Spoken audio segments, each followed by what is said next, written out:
I can't believe this. I really can't. News broke just a few moments ago. Mike Budenholzer is out as head coach of the Milwaukee Bucks. I'm floored. I really am. And I know I shouldn't be. News like this should not surprise me, shock me, even make me blink an eye. Because we all know the life of an NBA head coach is a very fickle, very short-lived one.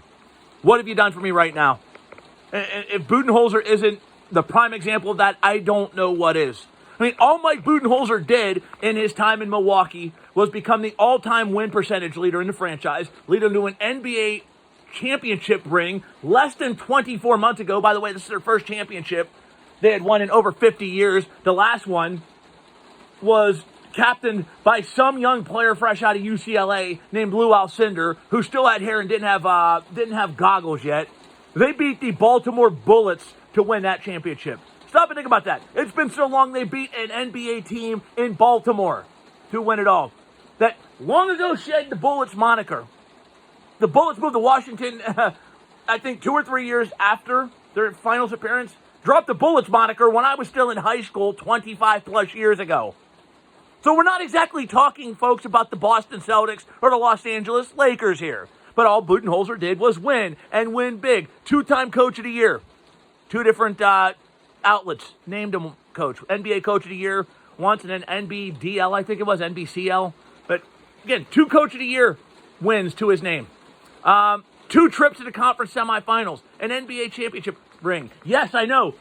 They just went out there and shit the bed against Miami in the first round. By the way, as the number 1 seed in the Eastern Conference and a team with the best record in basketball.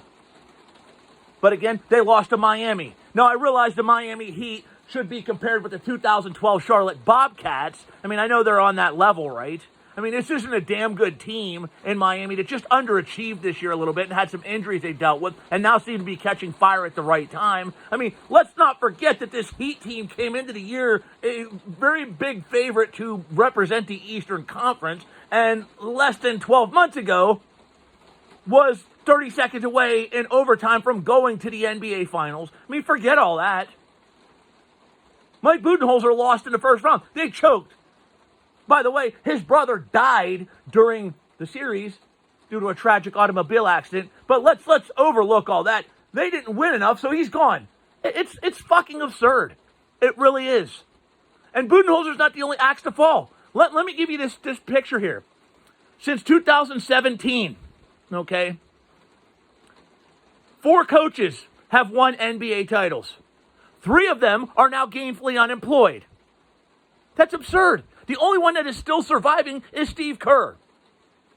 And you think I'm exaggerating about it? Look at it. Look, since 2017, the coaches have won titles. Nick Nurse, gone. Frank Vogel, gone. Now, Budenholzer, gone. I get it. I get that if you're a coach, it's a constant look over your shoulder world. But this is absurd. The Bucks won 58 games this year where a majority of their core was hurt, including Giannis. And to do this to the man not long after his brother died, how fucking callous can you get? Oh, by the way, congratulations, Milwaukee. This is the Haslam ownership group for you. Ask anybody in Cleveland how they operate. Any Browns fan will tell you this is for the norm. They just fired one of the best coaches that franchise has ever fucking had because they lost in the first round of the playoffs.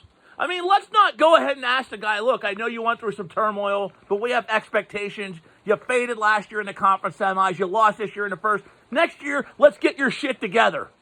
All right, let's take that next step, or we'll be having a conversation. Cool, I get it.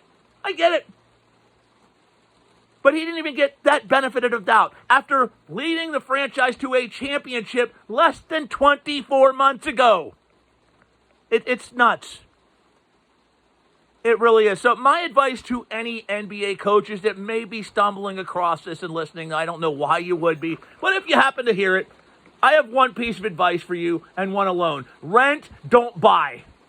Unless your name is Greg Popovich, who's earned that tenure in San Antonio. If they even think of firing him, they're out of their fucking mind. I don't care how bad the Spurs have been. He is the last OG. or Steve Kerr, you're not safe. It don't matter if you win a title this year. You win an NBA championship, you may be gainfully unemployed in less than 2 years. And think I'm lying? Ask Budenholzer. Ask Nick Nurse. Ask Frank Vogel. Hell, ask Ty Lue. Ask Ty Lue. He won a championship with Cleveland. I know it was LeBron's team, but he was gone less than 2 years later. It's nuts. It is fucking absurd. But what's next for the Bucks? I don't know. I don't know. Yeah, you've got Giannis. You've got a team that's an NBA championship contender. But if there's no loyalty to Mike Budenholzer, who the fuck are they going to have loyalty to? Look over your shoulders, coaches, because this is not a fun profession. Thanks for listening. We'll talk soon.